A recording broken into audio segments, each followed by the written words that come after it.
उपासना के मार्ग में उपासक को ऐसी दृढ़ भावना बनानी है कि चाहे हमारे शरीर को भयानक पीड़ा मिले, अपमान मिले, तिरस्कार मिले, चाहे हमारा मन हमारे खिलाफ हो जाए, भोगों में आकर्षित कर दे, या विश्व हमारी निंदा करने लगे, मुझे किंचन मात्र भी कोई भय नहीं, अपने मार्ग में अटल रहूंगा। ये शपथ पूर्वक मार्ग चलना चाहिए। प्रारंभ में ही ये शपथ खा लेनी चाहिए, अब मैं प्रभु के मार्ग को नहीं छोड़ सकता, चाहे जितनी पीड़ा दी जाए या प्रलोभन दिया जाए। हर सुख का प्रलोभन माया देगी, प्रभु को नहीं छोड़ना है। जो उपासक सुख का लक्ष्य करके इस मार्ग में चलता है वो भ्रष्ट हो जाता है। वासनाएं साधना से दब जाती है, मिटती हैं भगवत साक्षात्कार या ब्रह्मबोध से। भगवत साक्षात्कार या ब्रह्मबोध तक पहुंचने के लिए उपासक को बहुत ही स्वभाव में गंभीरता, सहनशीलता ये लानी ही होगी।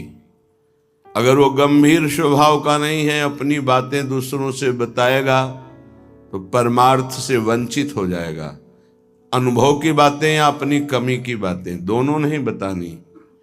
इष्ट देव जान रहे हैं, गुरुदेव जान रहे हैं, दूसरा कोई हमारे हृदय का परिवर्तन नहीं कर सकता।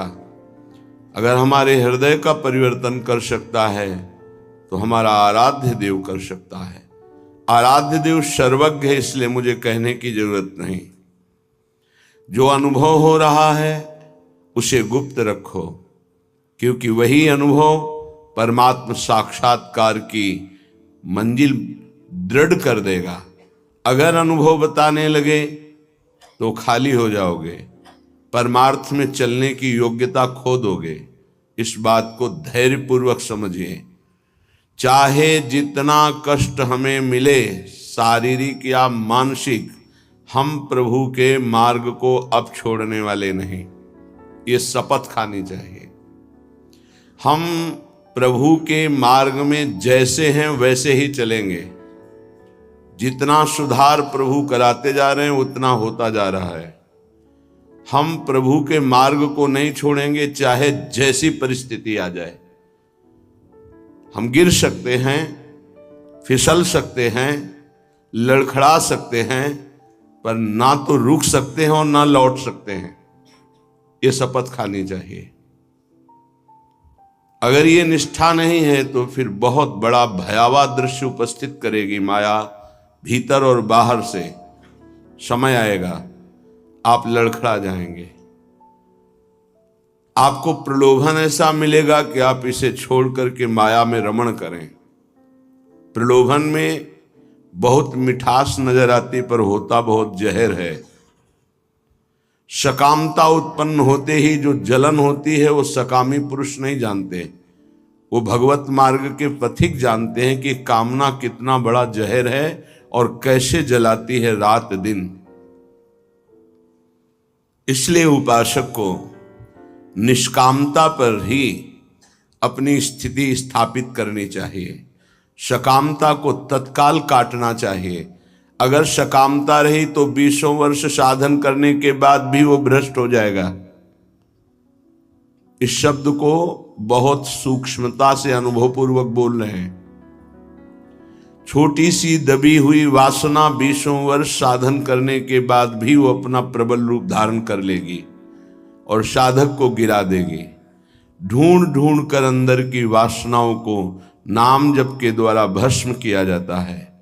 भजन के बल से उनका हृदय से पूर्ण अनादर करना होता है।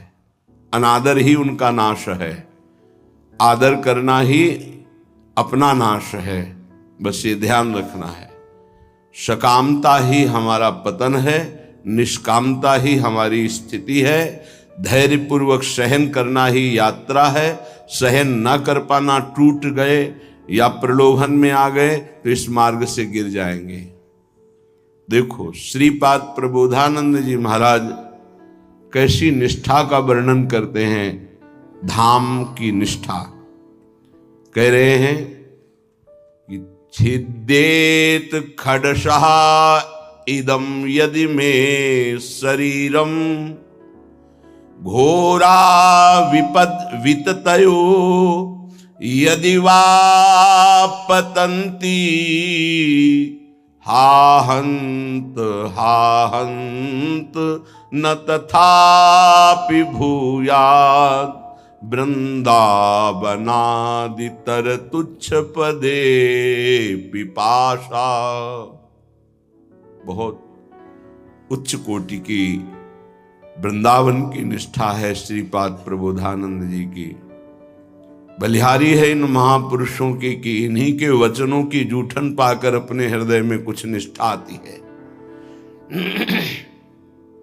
नहीं तो ये शरीर राग हमें धाम निष्ठ, गुरु निष्ठ, नाम निष्ठ, भगवत निष्ठ ये नहीं होने देता।